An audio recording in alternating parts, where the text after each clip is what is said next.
In a matter of days, a sitting U.S. president and a North Korean leader are expected to meet. It would be the first time in history. To get an idea of just how suddenly this is coming together, watch how fast Donald Trump's position has evolved in a matter of months. They will be met with fire and fury. Rocket Man is on a suicide mission for himself. He really has been very open and I think very honorable. I really think he wants to do something. The relationships are building, and that's a very positive thing. The speed of change has sometimes blindsided diplomatic staff. Ahead of the summit in Singapore, it's not clear what each side wants, what each side expects to get, or whether the whole thing will just implode. It's already been temporarily called off once.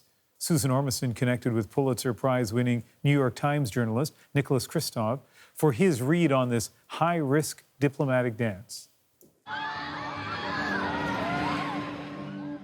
This is Nicholas Kristof reporting from North Korea. The risk of a war with North Korea is much greater than you may believe. Last September, Nicholas Kristof visited North Korea for the New York Times. At the height of the tensions, his team produced From Korea with Dread. Back in New York at the Times, Kristof is now writing about those same enemies just 9 months later, heading towards a peaceful summit, but one which brings significant risks and maybe small rewards. We met in his office. I think President Trump signed on to this, thinking that he was going to ride in on a white horse into Singapore, accept a bunch of nuclear warheads, and problem solved.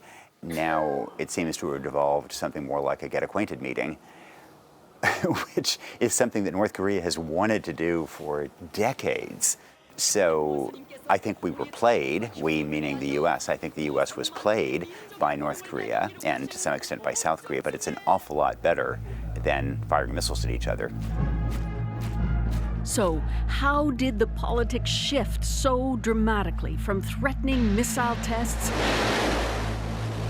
and belittling insults? Rocket Man is on a suicide mission for himself. Kristof, a two-time Pulitzer Prize-winning journalist, credits South Korea's president, Moon Jae-in, as the real deal-maker. My take on what happened, President Trump's inclination to use the military toolbox didn't particularly terrify North Korea, but it terrified South Korea. And I think President Moon Jae-in of the South was kind of freaked out, to use a non-technical term, and did everything he could to try to soothe tensions. And I think he rather brilliantly manipulated both President Trump and North Korea to start this peace process and to use the Olympics to engineer that. Moon Jae-in is a very good Trump handler, and he understands the importance of flattery. You know, President Trump has talked about a Nobel Peace Prize. He certainly isn't going to get it. Kim Jong-un isn't going to get it. Moon Jae-in, who knows? He might. The prospect of war is everywhere, even at this dolphin show, even at kindergarten playgrounds. It's all part of an aggressive preparation for war. Some of it is new, like these anti-American billboards you see everywhere. In fairness, I should say that I do think that Trump's sanctions did apply real pressure to North Korea. He genuinely scared South Korea and China into applying more economic pressure on the North. North Korea's economy has been pinched, so the real driver for North Korea in these talks is economic growth. And Kim Jong-un has done what none of his predecessors ever have, proven that his country is a nuclear player. Using that leverage, he wants economic sanctions lifted. I guess I'm optimistic that North Korea will be willing to at least freeze nuclear tests, freeze missile tests, which is something we can verify, even if they cheat on handing over nuclear weapons, possibly cheat on freezing uranium production. There can be a certain amount of cheating, and we can still be better off. But if they freeze and they still have them, what's to prevent them from using them should things get tense again and go badly? So that might well happen. And indeed, North Korea has a long history, as you know, that basically of blackmailing the West to get more. Is that enough for the American administration outside of Donald Trump, who, as you say, is unpredictable? President Trump is surrounded by sycophants right now, with the exception of John Bolton, and so I think they will tell him how wise and wonderful he is.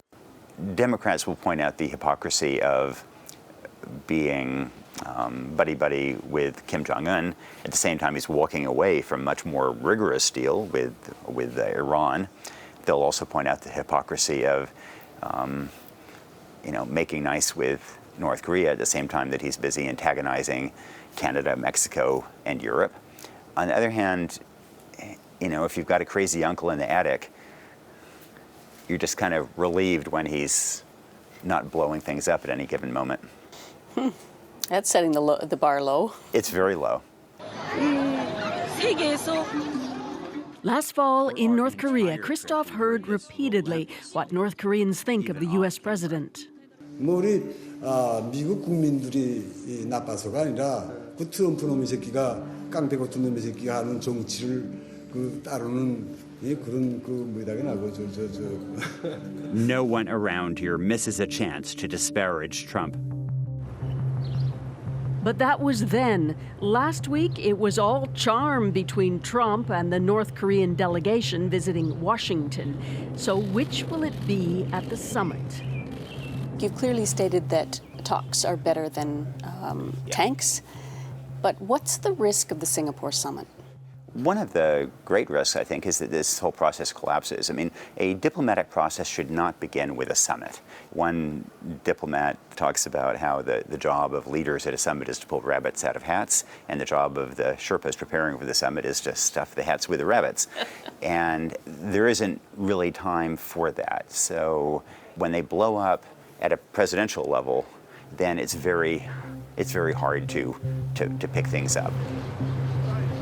Finally, don't expect much progress on North Korea's abysmal human rights record. Did you talk about human rights today, and do you expect to talk about it? We did not talk about human rights. I was really disappointed to see President Trump just dismiss the idea of talking about human rights. I do think it's incumbent on us in the media and everybody else to keep this issue of human rights alive. If you are a diplomat, you were very, very focused on this truly historic opportunity to solve a nuclear crisis, a standoff. But we have to, I think, remind people there are a couple of 100,000 people in brutal death camps. That's, we have values at stake as well as interests, and I think we should make that clear. Susan Ormiston, CBC News, New York. As Kristof suggested, their diplomatic work behind the scenes is typically critical to a summit's success. And right now, Donald Trump has a diplomatic deficit. As of the end of May, 166 high-level positions at the U.S. State Department remain unfilled. For example, the United States has no ambassador to South Korea, no ambassador to Singapore. It has no ambassador-level representative on nuclear non-proliferation, nor a special envoy to North Korea on human rights. But Trump may have one unofficial envoy on hand.